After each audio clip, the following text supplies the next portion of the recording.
I kind of grew up in Oxford because this was the first city that I arrived to live in. My mother was studying here as a student.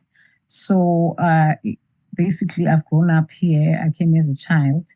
But the experiences that have really led me to actually stand to be a candidate. I was raised by my mom, who was in the trade unions in South Africa. So naturally, I also had an interest in making sure that our communities are safe and that our, workers are well remunerated for whatever jobs they do. So my interest in politics really comes from my background, having grown up in South Africa and having been raised by an activist. But I was also, drawn into the Labour Party because the Labour Party is the party that really was kind of fighting for me, from my perspective, was the only party that represented workers' aspirations. So as a member, I was a ward organizer. I was always involved in elections. I also became a city councillor in the area around 2020, which was really, really an interesting, sort of like diversion from being an activist in the street and kind of fighting for people's rights. But also, as a Labour Party member, I became its chair, first Black woman chair of the Oxford Labour for the past, for almost 3 years. So I was really, really kind of involved in terms of the meetings and just overseeing a lot of what you call events in the Labour Party and making sure that we conducted really good meetings, but on a regular basis. So my activism in the Labour Party was really deep, but also I was happy that I was able to affect change as a Black woman, kind of entering positions that a lot of people would have not been able to, to become part of that in terms of the status quo. Oxford East is a great space in terms of its, natural habitat, the spaces, the education that's available here. But there is kind of like a twist to the tale because Oxford is not just the university, it is town and gown. I live in a poor area in Oxford, which is classified as obviously as a low sort of like low pay, low life expectancy in terms of health. But the best thing about Oxford is that if there is that availability, there is that openness if you want to try things. Like for instance, how I went into the party and I put myself up for positions. It wasn't easy, as a lot of people would tell you about different cities. There are institutional racist, agendas within these political parties. So to have had the opportunity like this and stood for positions and actually been elected has been great, but also just meeting really good people that want to, that are interested in their city. It's a beautiful city. It has great spaces, but unfortunately, those spaces are not always accessible to everybody. So my challenge has really been to make sure that everybody has got, equal access to education, equal access to health. But also, it's really, really important that when there are issues that come up which make our city, sort of like, show that challenge the inequalities that take place. For instance, most communities that are struggling are communities from minorities. So I do try. I went into politics because I wanted to represent that part of Oxford East.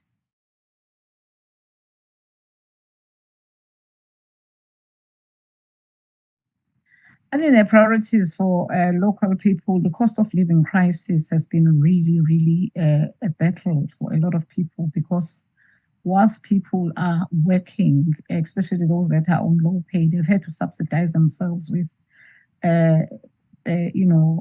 charitable things like food banks, whereby they have to subsidize their incomes. So that's been a challenge, but also the areas that I live in, like where Anneliese lives as well, which is Rose Hill, they're mostly areas where low pay people live. So the challenge has been to actually, sustain themselves, just live above, live above the inflation rate. But also in terms of health, where I live, there's a low life expectancy in comparison to other areas. So the inequalities are quite deep in Oxford, because you've got that big gap between rich and poor. The Oxford University is the richer part, and then these areas are really quite poor. But also there's a culture of despondency, because even the vote, as we are moving towards the election, it's really, really difficult for some people to engage with the political system because they don't feel like they're part of it, which is what inspired me to become, to go into politics, because I knew what politics was about from my background in South Africa. But living here as a person that wasn't like born here, it's really difficult for people that come from different countries to engage with the political scene.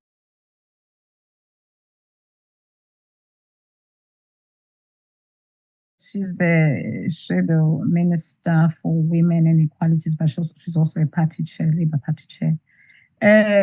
When we were like, basically, when we entered the city council, we signed a pledge as city councillors on the left that we stood with oppressed people in the world, and that we supported the liberation of Palestine.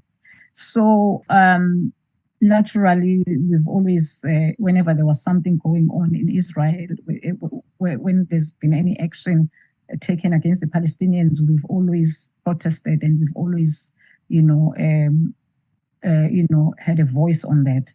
But this one was particularly distasteful in terms of how our leader, who is Kestama, made a statement about condoning collective punishments towards the Palestinians.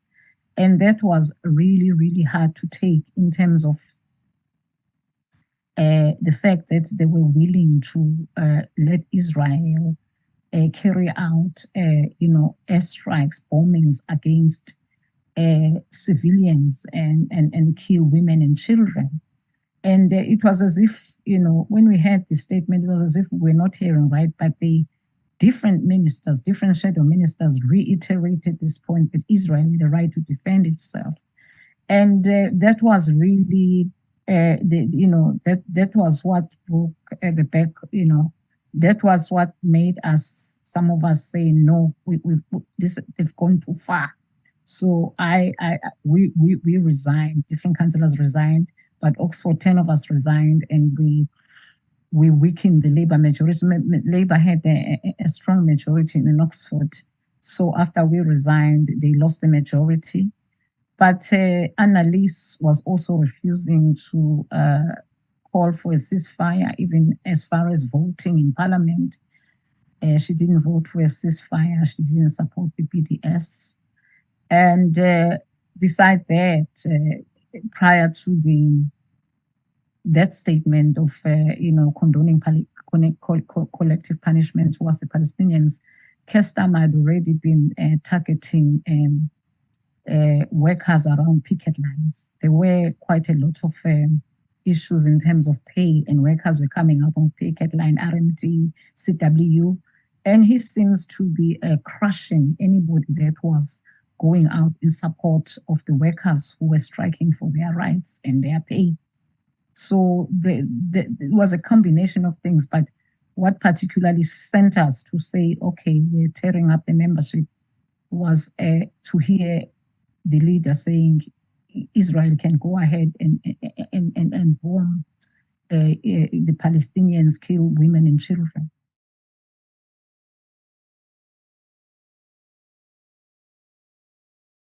For me, having been brought up under apartheid in South Africa, and understood how the anti-apartheid movement was able to use tactics around boycotting and sanctions against South Africa, and a different stage in terms of the whole world. I mean, they took their time as well to condemn, like leaders like Margaret Thatcher and Ronald Reagan were not prepared to, condemn the Botha regime, but the Labour Party of that time were in support. They supported the boycott movement. We had politicians like Dennis Healy, who was an MP, went to South Africa to see Mandela in prison, where to see his conditions. So naturally, even the word apartheid, as far as Israel was concerned, there was a lot of resistance in terms of that word being used because they didn't want to align the Israeli regime with apartheid. Even now, some still don't accept.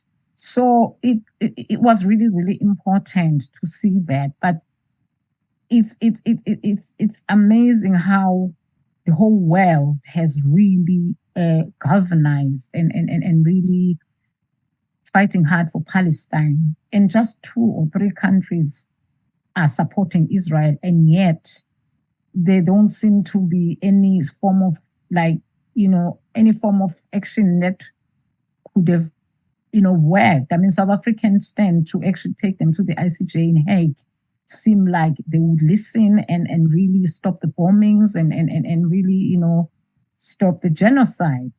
But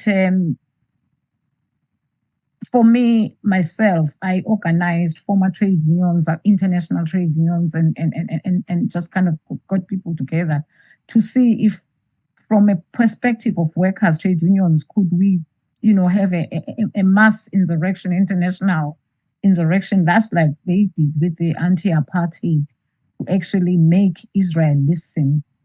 But interestingly enough, that now we're moving towards the elections, we're now hearing a little snippets of people like Kestama actually talking about the ICC taking Netanyahu to the to the criminal court, International Criminal Court.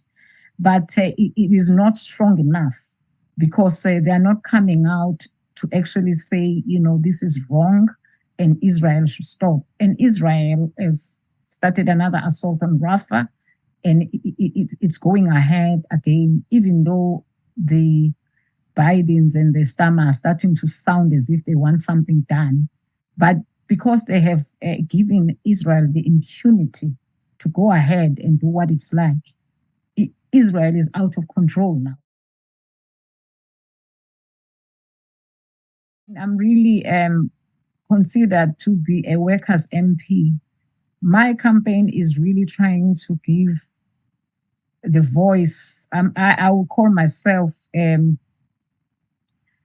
voice for all. It comes from the roots of Oxford in terms of the issues that are happening, especially during, what austerity has done to our services locally.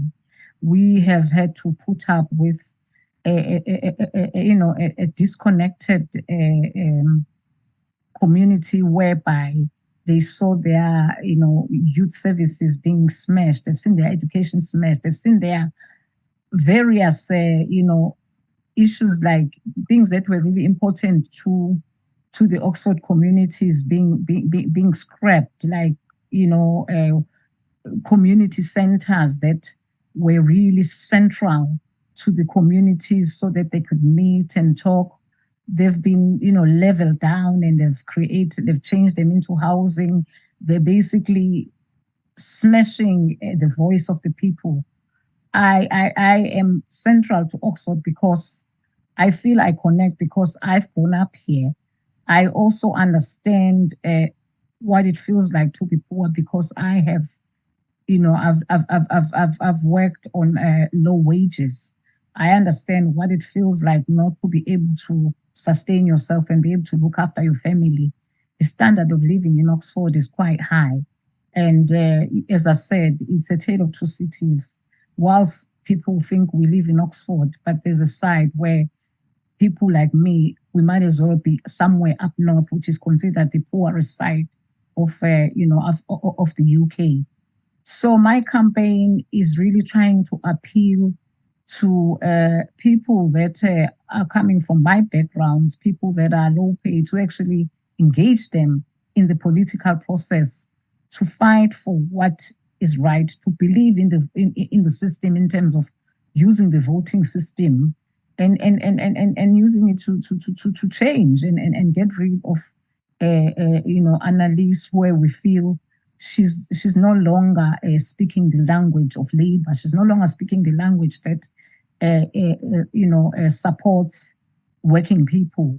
They are now buttressing the interest of business all the time. It's all about employers, how employers can help people, which is really a kind of like a myth, really, because the interest of the employers, as far as I'm concerned, in most areas, it's still, if they can get away with exploiting workers, they can.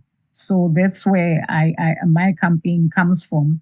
But also just to worried about our young people that are growing up in a country that there is not much services for them, and there's not much hope, especially young people who come from poor areas. They are really disillusioned, and there's it's not the same if your parents cannot provide you with the opportunities, and the government has smashed most of the education system that gave them hope.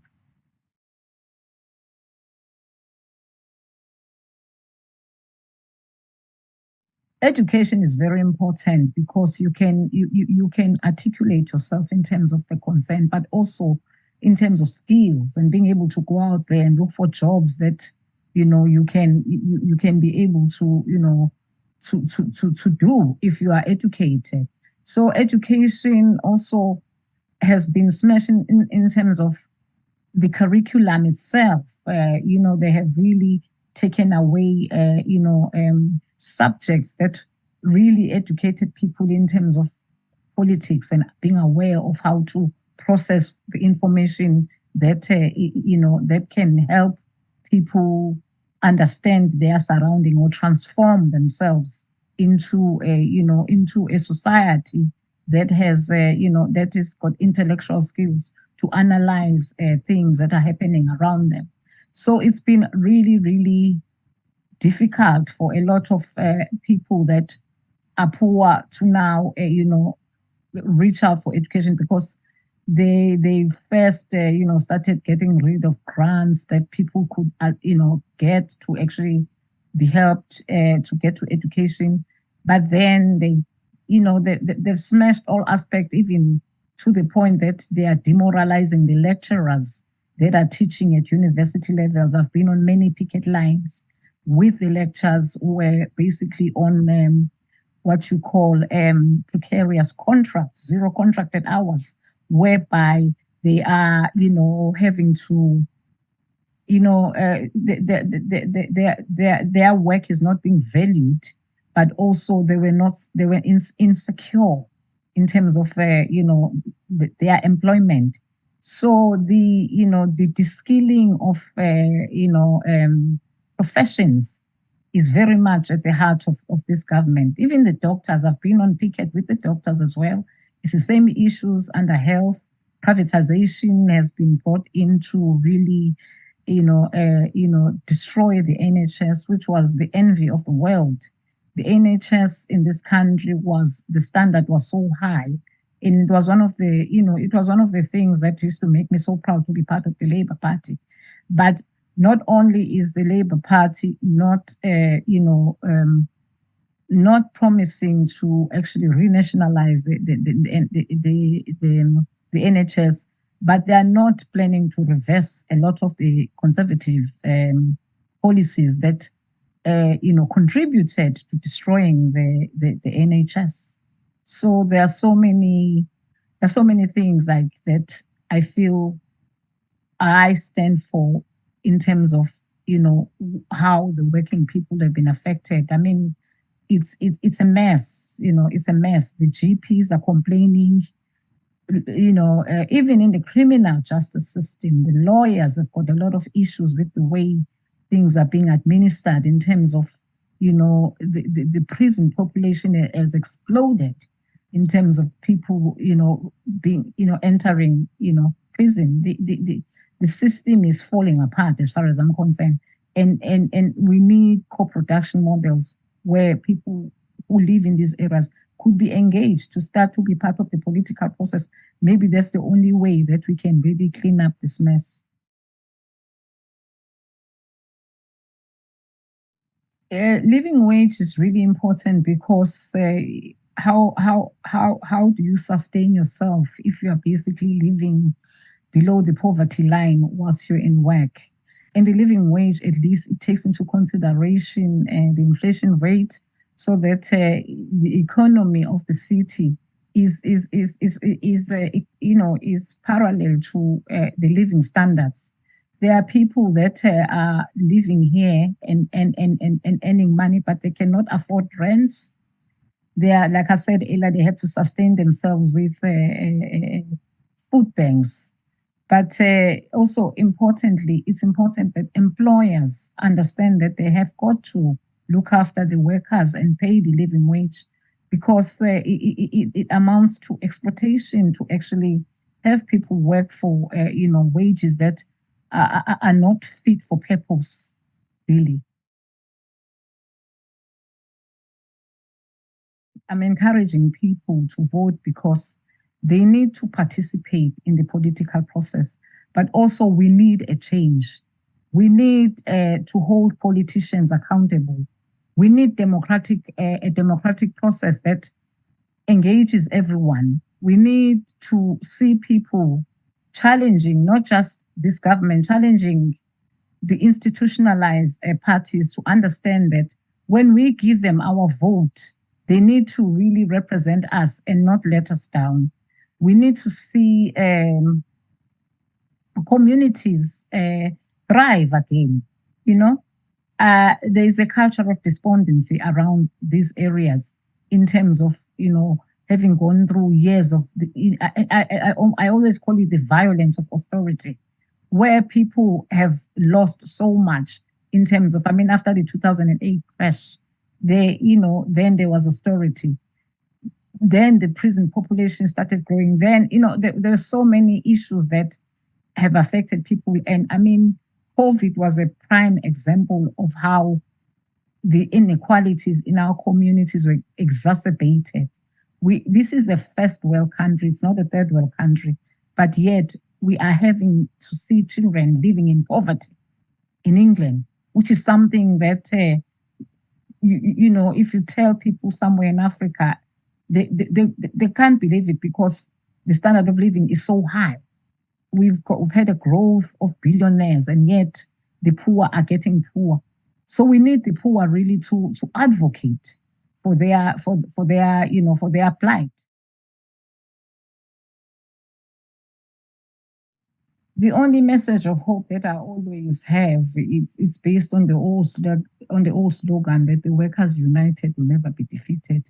We do need a conscious workforce that understands its plight, because at the end of the day, if you don't understand your conditions, this is where we go wrong. That's how we get divided in terms of what is going on, whereby the wages are blamed on, say, immigrants, for instance. So we need a workforce not only that is politicized, but that is active in challenging employers, the government, about the conditions in the country, as I illustrated earlier, around health, education, and the living wage. We need to unite and bring more independent people. I would never have stood under independent. I've always aligned with socialism. But right now, we need people like me to actually, leave that kind of cluttered court, whereby socialism is not what it's supposed to be. We need for people that are going to say, this is how socialism should be. This is how we should look after one another as communities. This is how we can, encourage growth in our country through, investing in our workers, investing in our young people, investing in our health system. So those are the things that I feel can really encourage people to really start fighting back, believe in the services that were there, and believe that they were in safe hands under sort of like in public hands, like nationalized.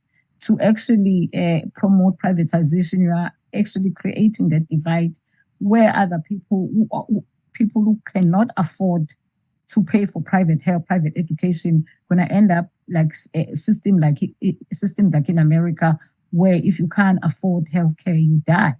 So those are the things that people should really think about in terms of fighting for what they have, or try and get back what has been lost. I'd just like to say to people in terms of people that say the Palestinian issue or the international issues that we bring up as far as fighting, kind of global issues around oppression, it is really, really important to recognize the fact that we are one in terms of what is taking place as an international force. If you don't look after the issues in Palestine, if you don't think about what is happening in Sudan, it's slowly trickling back to the UK. It's slowly trickling back into dehumanizing people and not feeling that there are people that are worth, investing in. The situation with Israel and Palestine is really a moral conscience for all of us. We are at a stage whereby if we don't really stand up and be counted, I feel they are coming for us next. Just like how they are coming for the healthcare system, how they are actually, discriminating against migrants and saying it is okay for people to be treated in the same way. It's okay for people to be taken from their homes and be dumped in Rwanda where they have no roots. All those things are just dehumanizing, and we need to fight for humanity. That's where I want to end this. A vote for people like me who still have a moral conscience about how we should care for one another in our communities is very important.